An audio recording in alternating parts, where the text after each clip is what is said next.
Hi, everyone. Corinne Smith here again with the fourth episode of Studying Thoreau, where I talk about resources that you can use to study the writings of American author and naturalist Henry David Thoreau. Today, I'm giving you part one of a two-part program about his journal, which he kept for 25 years from 1837 to 1861. Begun after Mr. Emerson asked him if he kept a journal, and so he started one that very same day.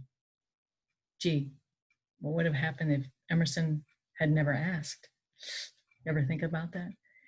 Because many consider the journal to be Thoreau's greatest work, above and beyond Walden. With more than 2 million words, 2 million words, it reveals the most about Henry as a writer and as an individual. Did he want or expect his journal to ever be published? I'm going to leave that debate up to you. I think a lot of us, when we come to Thoreau, whether it's through Walden first or civil disobedience first, or through Emerson first to get to Thoreau, I think that when we feel that connection to his writings and we want to read more, and then we find out that he wrote a journal, he kept a journal, we think to ourselves, that's what I want. The journal would be Henry uncut, unleashed, unplugged. He's going to tell us exactly what he sees and thinks and feels and wonders about without the formal structure of one of those other books or essays that I was talking about in other episodes. Now, some of what he wrote in the journal, he was using to massage into books and essays, but a lot of it is unique, nature observations that he doesn't write anywhere else, things that were happening in Concord or the country at the time, things that he's questioning about, asking questions to himself, and a lot of darn good quotes in there too. So we say to ourselves, that's what I want. I want Thoreau's journal. How do I get it? And in the first episode, when I talked about your basic Thoreau library, I asked that very question and I answered it with a very flippant, you can't. But it's true, you cannot get all of his journal all in one place. Still, this long ago, this long between us. And I showed you these books as reasonable representatives of what you could get if you wanted to read Thoreau's journal. My favorite, the Dovers.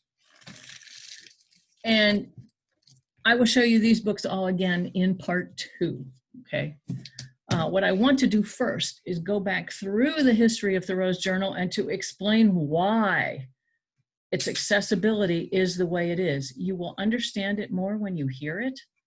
We will cover the efforts of Henry's first literary heirs. First, his younger sister, Sophia Thoreau, and then his friend Harrison Gray Otis Blake of Worcester, and then another man from Worcester, Elias Harlow Russell. Each one of them has an important role to play in this story. And then in part two, we'll be able to come into the 21st century and return to these books that I showed you, as well as to introduce you to other resources and strategies, including online ones, oh boy, that you can use to read as much of Thoreau's journal as you want to. That's my plan. So as I said, my name's Corinne Smith. I was a librarian for a long time. In the last 20 years specifically, I've done a lot of research about Henry David Thoreau because he has stayed with me since the 1970s. I've written a couple of books about him, and I currently serve as the supervisor of the Thoreau Society shop at Walden Pond in Concord, Massachusetts. However, I am producing this video on my own. It's not connected with the Thoreau Society. It's not an endorsement of its organization or membership. My recommendations are my own. My interpretation of the history is my own. And then again, I'm going to show you books, and if we sell them at the shop, then we've made a conscious decision to do that. All of the books that I'm going to show you are listed on bibliography on travelswiththoreau.com, my website.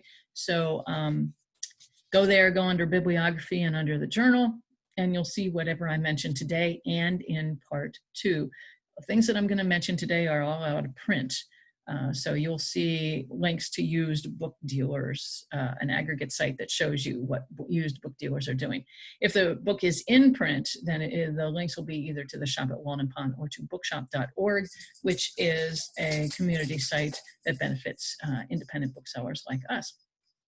So if all you want to know about Thoreau's journal is how you can get one of these, you know, and what's available on the market today, then you'll want to jump ahead to part 2. But I warn you, if you do, there will be references there that you will not get.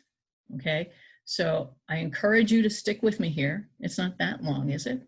I encourage you to stick with me here and listen to this fascinating story. It's complex. How can it be complex? How can a man who said simplify be so complex? That's the question. That is the question. So anyway, back to my personal story. I've told you before, I read Civil Disobedience in 10th grade and this copy of Walden in 12th. Oh. And I quickly became hooked on Henry. I wanted more. I wanted more of him. I didn't know where I was going to get it, but I wanted more. And then I was off to college, to Clarion State College in Western Pennsylvania, to study library science and German. And one of the first things that I did was to head over to Carlson Library and to go over and look up Thoreau, Henry David in the card catalog. Pretty big card catalog too. And yes, folks, it was a card catalog. It was 1975.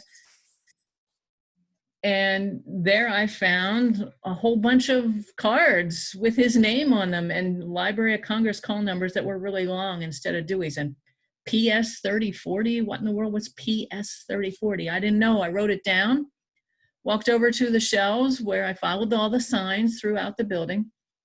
And what I found eventually were shelves that looked like this. Now, full disclosure, this is a picture of that section taken earlier this year by Carlson Library staffer Ginger McGiffin, M-C-G-I-F-F-I-N. Thank you, Ginger.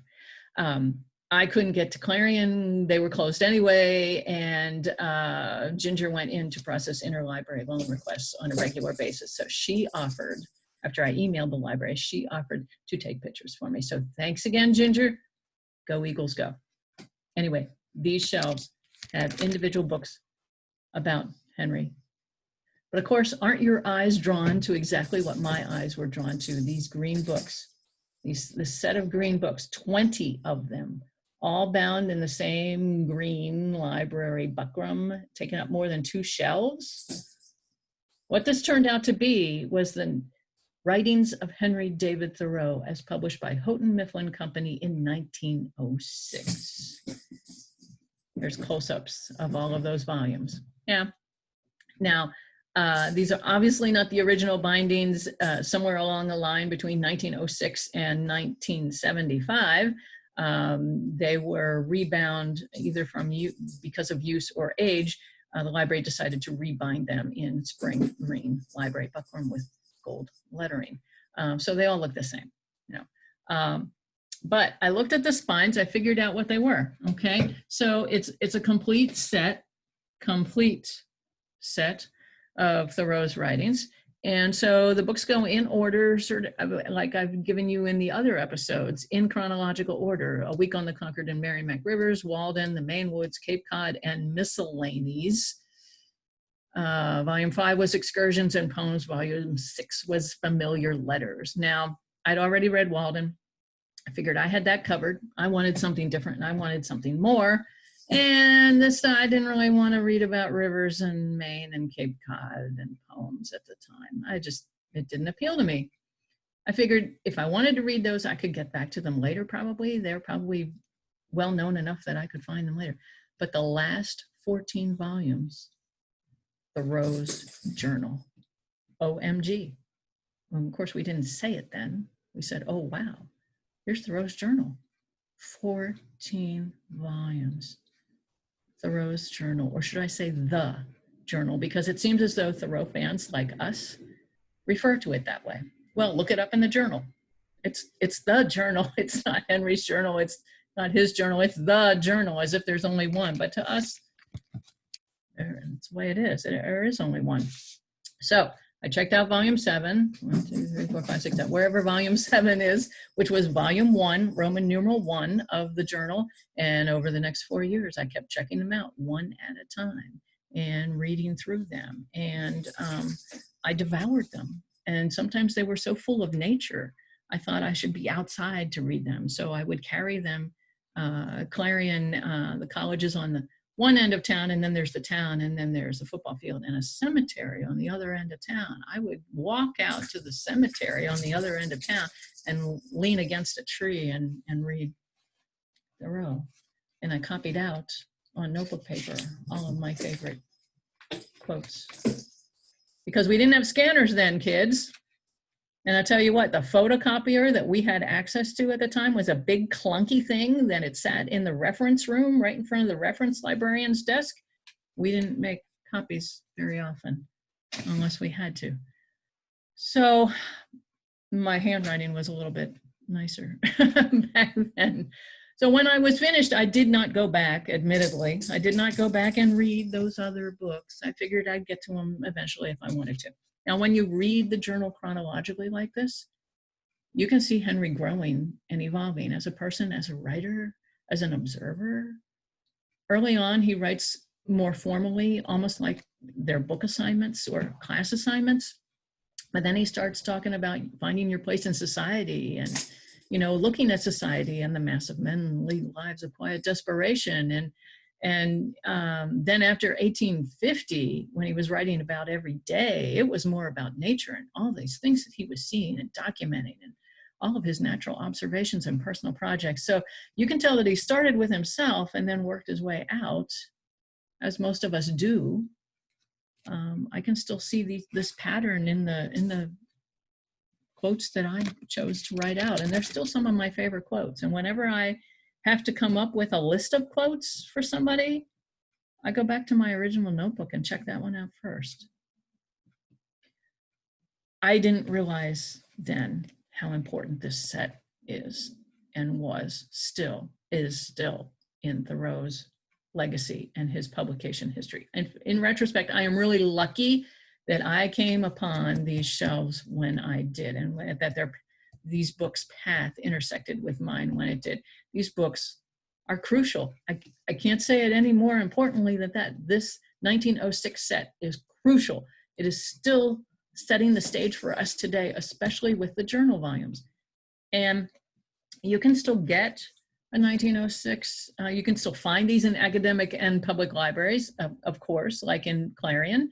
You can still find them occasionally on sale online. So 1906, this set of writings, how in the world did this come about anyway? Well, to find out, we have to go back a generation, and we have to go back to Sophia Thoreau. There's Sophia. Thought maybe you'd like to see her. This is from an article that Richard Smith wrote for the recent Thoreau Society Bulletin article. There's Sophia, Henry's younger sister and first literary heir, the only sibling to live longer than all the rest. And as I told you in the last episode, Sophia and Ellery Channing worked together to get those other books published after Henry was gone. But then there was the journal, and evidently Sophia was very protective of her brother's words in that regard. And she and Ellery had a parting of the ways over the journal. She was really protective of it. She didn't want to let him see it. She also protected it from Frank Sanborn, who was another friend of the family who also had publication ideas. She did loan it to Emerson and Bronson Alcott so that they could use it. And sometimes, I think, my impression is, Ellery snuck them away from Bronson Alcott to read them. Anyway, this whole kind of history of this is from Will Howarth's excellent reference book, The Literary Manuscripts of Henry David Thoreau. Don't worry about this book yet. This will be on your advanced resource library list, but I want to tell you where I got my information from, and that it's Will Howarth. And thank you to Professor Howarth for doing such a marvelous background job for all of us. So anyway, Sophia and Ellery didn't agree about the journal, and so okay. Now, journal entries were read at Thoreau's memorial service, his funeral in May of 1862. But like I said, Ellery and Sophia were about the journal, and Ellery went ahead and wrote the first biography of Henry Thoreau, and he quoted the manuscript without Sophia's permission, which was not a good idea, but It was in print. So anyway, Sophia moved to Maine to be with her Billings cousins for the end of her life, and she eventually died there in 1876. But before she died, she named Henry's next literary heir, and it was Harrison Gray Otis Blake, his friend from Worcester. Now, either this is a picture of Harrison Gray Otis Blake, or this is a picture of Harrison Gray Otis Blake. Slightly different men. Amazingly enough, there were two Harrison Gray Otis Blakes alive pretty much at the same time, and sometimes their pictures get mixed up. This one is from Brad Dean's book, Letters to a Spiritual Seeker. This one is from Walter Harding's book, A Thoreau Profile. So, but you kind of get the idea of the kind of person Blake would have been. And Blake was a fan first with Henry, and then they corresponded, and you probably know that story, or we'll go over it another time. So H.G.O. Blake, I think they called him Harry, but we're just going to say Blake.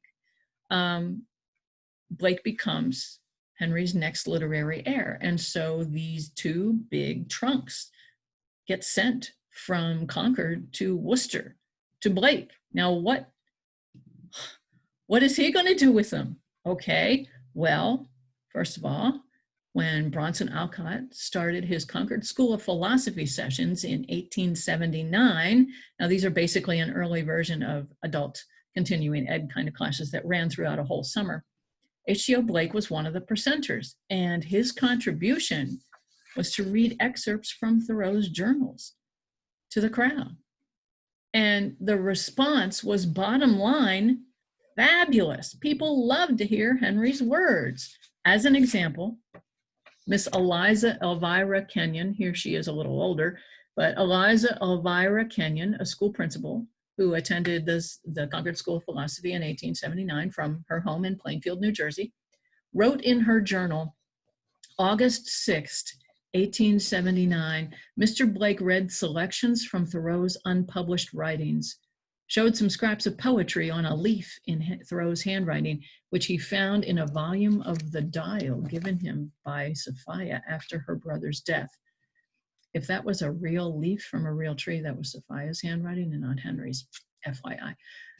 Every passage, Eliza, every passage read by Mr. Blake deserved to be written in light with a capital L. Wow. And then she wrote out some of her favorite passages that she heard him quote that day, including the one, there is no remedy for love, but to love more. So Blake attended the Concord School of Philosophy sessions. They ran for the next 9 years. This is the building that they were held in. I love these old engravings and illustrations, don't you? This is my favorite of the Concord School of Philosophy. And so he went every year and read selections from Thoreau's journals to the amazement of the crowd. One year he didn't get to go and Frank Sanborn read them instead. Oh, Sophia would not have liked that, but she was gone. So if people like them so much, maybe they should be published, right? Maybe Thoreau's journal should be published. Okay, so Blake started going through the 39 journal volumes, 2 million words. This is what the journal volumes look like. This is from my book, Henry David Thoreau for Kids, but this is a black and white photo of what the actual volumes look like. So he went through them and he decided to arrange them by season, okay? So he started publishing seasonal books. Seasonal books. So he started with Early Spring in Massachusetts, the only one that has a slightly different title. The binding simplified it, yay. Early Spring in Massachusetts, and then Summer, Autumn, and Winter. 4 seasonal volumes. The first one came out in 1881, and then the rest followed in the next 10 years. And they became very popular, and so popular that the company Houghton Mifflin contacted Blake and said, we'd really like to make a set of Thoreau's writings, 11 volumes, and we'll do those other, Walden a Week, Cape Cod, Maine. We'll do those other things. And last 4, we want to be your seasonal volumes. Could you do another second edition? I'm paraphrasing here. And Blake, of course, said yes. So he went back to his first editions and updated and made some good corrections and everything that I've seen myself. And so this was called the Riverside edition. It came out in 1893, 11 volumes. They all look like this. These are from the Riverside edition. And the last 4 were the seasonal journal volumes, like these ones. Now, Blake did edit Henry's writing, and rather heavily and haphazardly, and a lot of scholars today do not like what Blake did to them. And he also handled the papers messy. He wasn't organized somehow. But I can tell you that he made a lot of improvements between the first and the second editions, and he certainly helped to bring recognition to Henry Thoreau and his words and observations. He didn't realize it here, but he was actually setting 2 important trends for us. First, by reading the passages aloud to large gatherings of people, and then by arranging them into these seasonal published journal books. He was really developing interest in the journal and setting the stage to get the whole thing eventually printed. He also began this trend of quoting Thoreau, foreshadowing all the quote books that we have today and posters and greeting cards and everything where Thoreau quotes are. Now, those are kind of 2 different things, but I think we can point to Blake, H.G.O. Blake. Thank you, Harry, for starting this. First at the readings of the Concord School of Philosophy to great renown, and then these seasonal books, even though he did a lousy job as an editor, okay? And Thoreau's reputation was continuing to grow after this 1893 set. Now, when Blake died in 1898, he left all of his stuff, and all of his stuff, not just the Thoreau's manuscripts, all of his stuff, to Elias Harlow Russell of Worcester. Here's E. Harlow Russell, as he was called. This is an article from a journal, from a Concord Saunter article written by scholar Ed Schofield about E. Harlow Russell in August of 1984. So there's E. Harlow Russell, so you know who he is. Okay, he was the principal of the Worcester Normal School, now known as Worcester State University, and that was the college for teachers.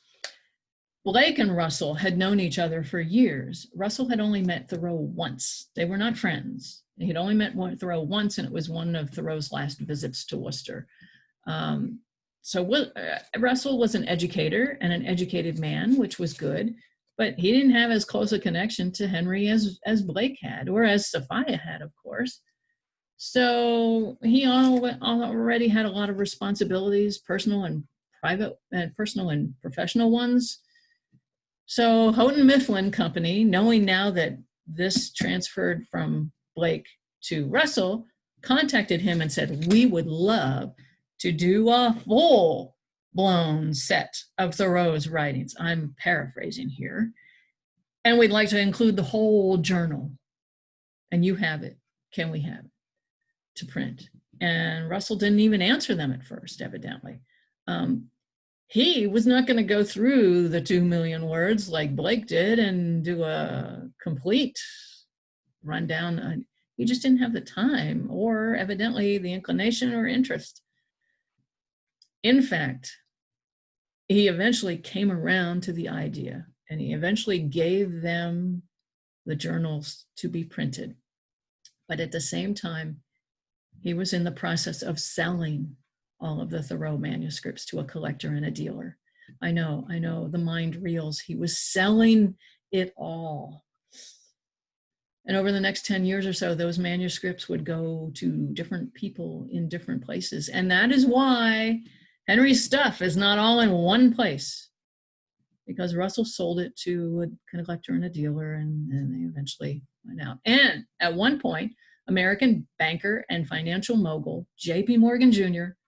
bought the batch that contained the 39 journal volumes.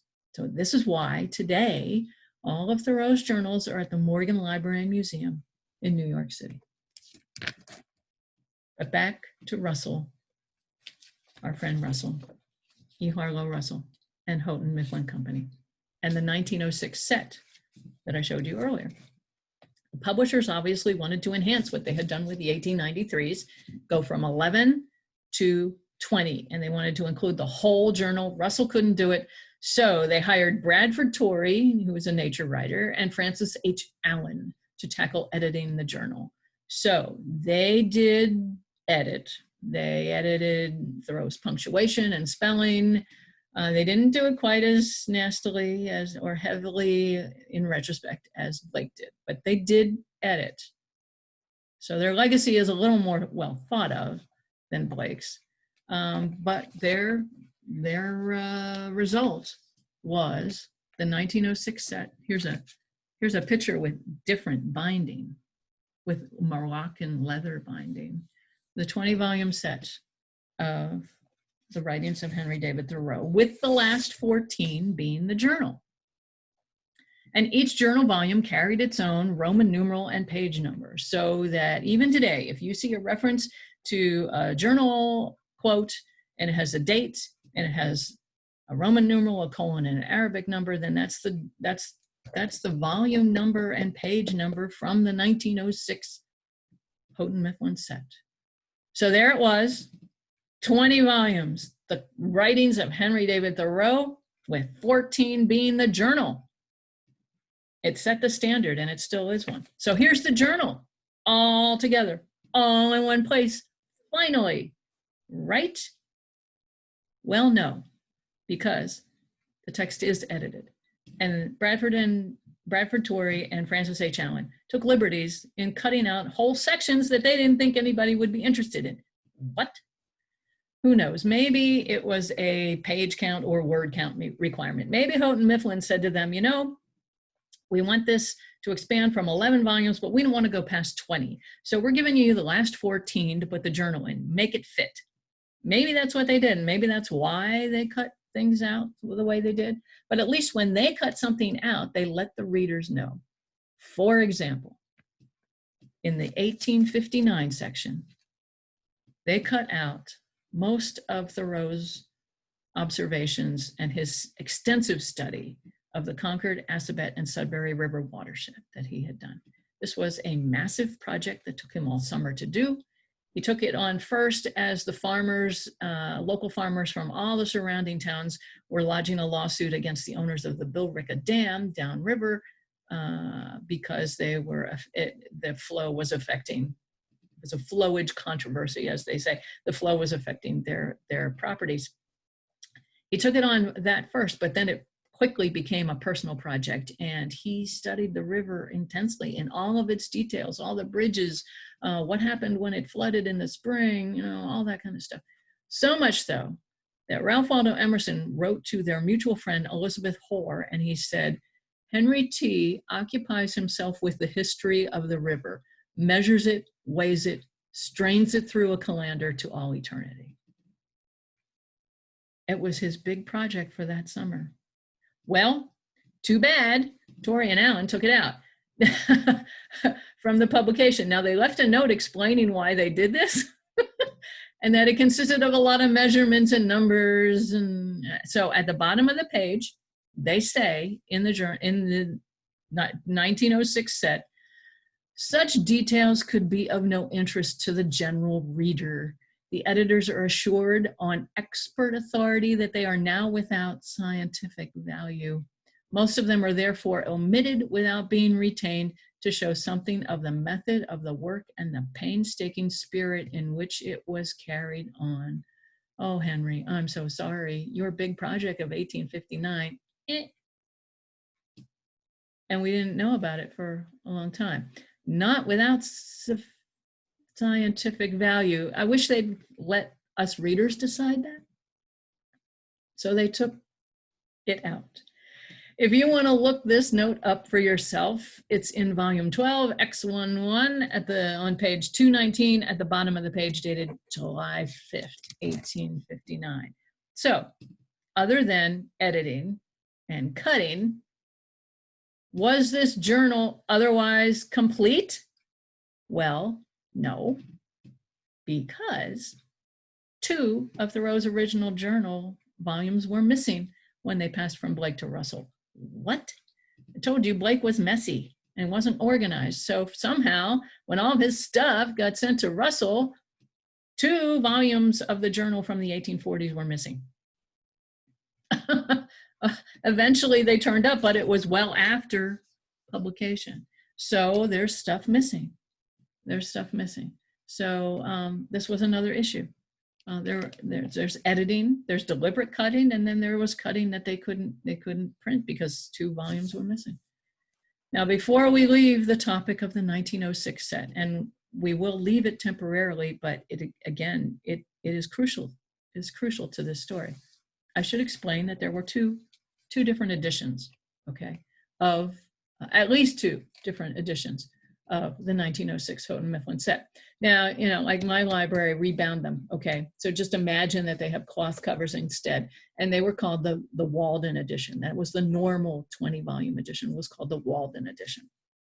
What I've been showing you here is the deluxe manuscript edition. Oh boy, the deluxe manuscript edition. 600 sets of the deluxe manuscript edition were sold, and with each one you got a premium.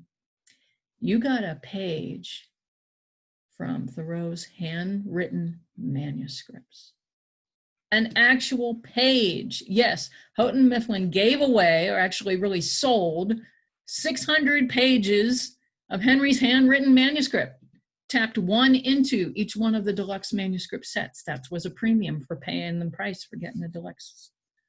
What? You gave away his stuff? This is a collector's dream and an archivist's nightmare all at one time. Fortunately, someone has been keeping unofficial track of who owns these sets. There's 600, they're not that many in retrospect, and which one of Thoreau's pages is attached to them. So we kind of know where they all are. And these do come up at auction and for sale. And right now I can tell you there's several of them out there. They have 4 or 5 digits in their prices. Anyway, onward and upward. Let's accept the 1906 set. You have to, I'm sorry. Let's accept the 1906 set, even with all these caveats and even with all its failings. But over the years, it must have bothered people, especially devoted scholars, devoted, that there had been journal notebooks missing when this was printed. And so 52 years later, in 1958, Professor Perry Miller came out with Consciousness and Conquered, the text of Thoreau's hitherto lost journal, 1840 to 1841, with a commentary. I can tell you that this book is much more commentary than journal. And that was one of Henry's first journal issues, so he wasn't as, there's not as much good stuff. I hate to say that. I don't have as much underlined in this as I copied out from the other stuff. But this book makes up for one of the missing journal volumes from when the 1906 set was published. So if you own the 1906 personally, or if you're a library that owns it, then you should have this because it makes up for one of the omissions. Okay? That's where I'm going to pause for now of this chronicle of Thoreauvian history. Maybe you need a little break too. This is a long story. It's complicated, but it's really critical to understand, I think, why the journal is the way it is. And in part 2, we will keep on going into the 1960s and beyond to see more exciting things happen to Thoreau's journal. Remember that the books I mentioned, these are all out of print, but I do have links to used book dealers, including the ones for the deluxe manuscript, if you're inclined. And thank you very much for joining me on this episode of Studying Thoreau. As you can tell, I am oddly passionate about this. Books and Thoreau, two of my big things. And I hope my comments are helpful to you. You can always subscribe to this channel with the red button. You can click on the bell to get notifications. You can leave a little thumbs up down there.